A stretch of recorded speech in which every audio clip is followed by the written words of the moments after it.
Life 1,000,000 years ago, a world without cities, without names, under a sky filled only with stars. By a lonely lake, a small band of early humans clung to warmth and fire in the endless night.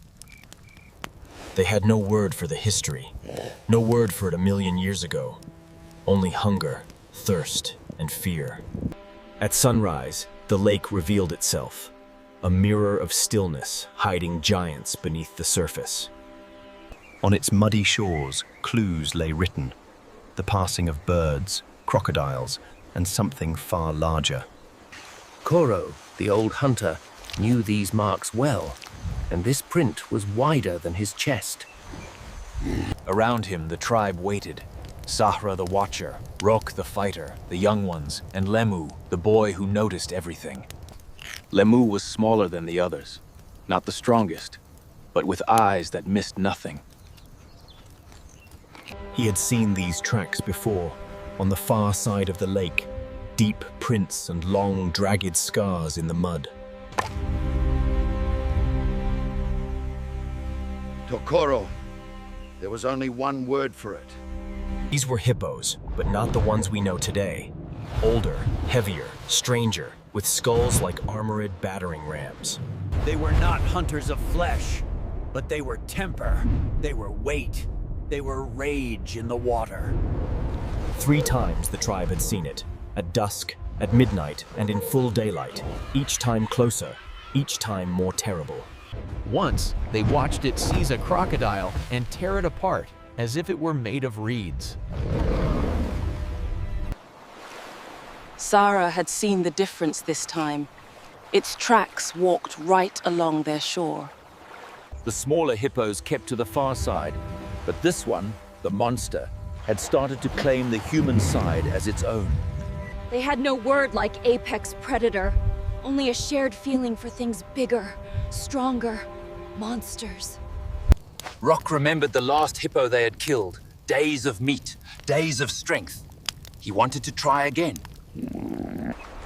The lake gave, and the lake took. To leave was to risk the desert. From the edge of the group, Lemu spoke. A quiet idea that could change everything. He begged them not to chase blindly, but to watch from the rocks, to learn how the giant moved. They would eat roots and birds, Koro said. Better hungry and alive than full and dead. So Lemu climbed, up a rock a knuckle above the lake, where only the wind and the birds had watched before. So Lemu climbed, up a rock a knuckle above the lake, where only the wind and the birds had watched before. At first, all seemed peaceful. This is the daily dance of prey and predator at the water's edge. At first, all seemed peaceful. This is the daily dance of prey and predator at the water's edge. Then the hippos appeared, floating like stones with eyes, the usual giants of the lake. And beyond them, something larger broke the surface, rising from the deep like a moving island. Its hide was carved with scars, proof of years of battles no human had ever seen. When another hippo dared to challenge it, the result was quick and brutal. As others watched the violence, Lemu watched the patterns, where the giant swam, where it never stepped. As the sun climbed higher, the monster edged closer, testing the water near the human's shore. Below, life went on, foraging, checking traps, skirting the edge of danger they could not see fully. Again and again, Koro pulled his hunters back from the water, sensing danger long before teeth appeared. In the boy's mind, the lake changed shape, from flat water to channels, shelves, safe zones, and deadly ones. That night, with hunger easing but fear growing, the tribe argued over the thing in their lake. Lemu explained what he had seen, when the monster stayed deep, and when it drifted dangerously close. Rock burned for a simple answer. Spears, courage, and a chance to kill the monster outright. Rock burned for a simple answer. Spears, courage, and a chance to kill the monster outright. We are not the biggest, he reminded them, not the strongest. Our power lives here. That night, sleep escaped Lemu. He lay awake, listening to the breathing of the lake. In his dreams, the monster no longer ruled the water. It fell. The next day, the wind turned, blowing the smell of humans and smoke out across the water. This time, the monster did not drift in circles.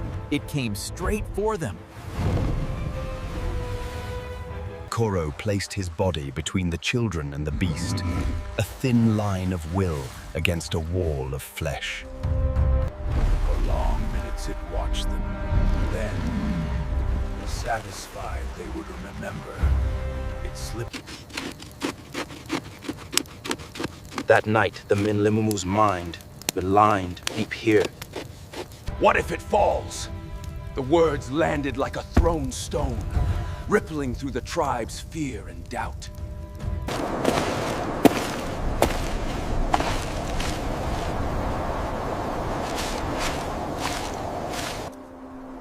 They climbed to the place where the earth had cracked, where a single misstep could shatter bone.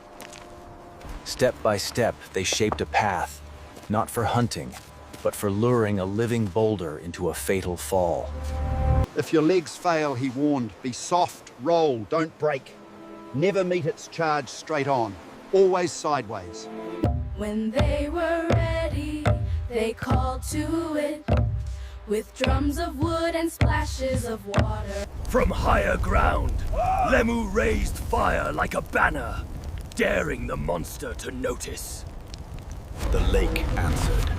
The monster rose, turned, and drove its full weight toward the screaming shore.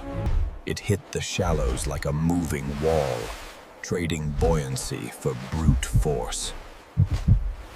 The humans pulled back, not in panic, but in a desperate, measured retreat along the path they had chosen. The ground tilted under their feet, each step bringing them closer to the breaking point of earth and stone. Keep moving! The pass is just over the edge.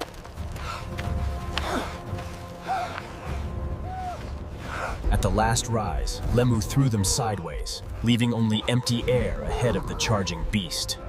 Sideways! For the first time, the giant had no ground to carry its strength, only gravity. Bone shattered, tusks cracked.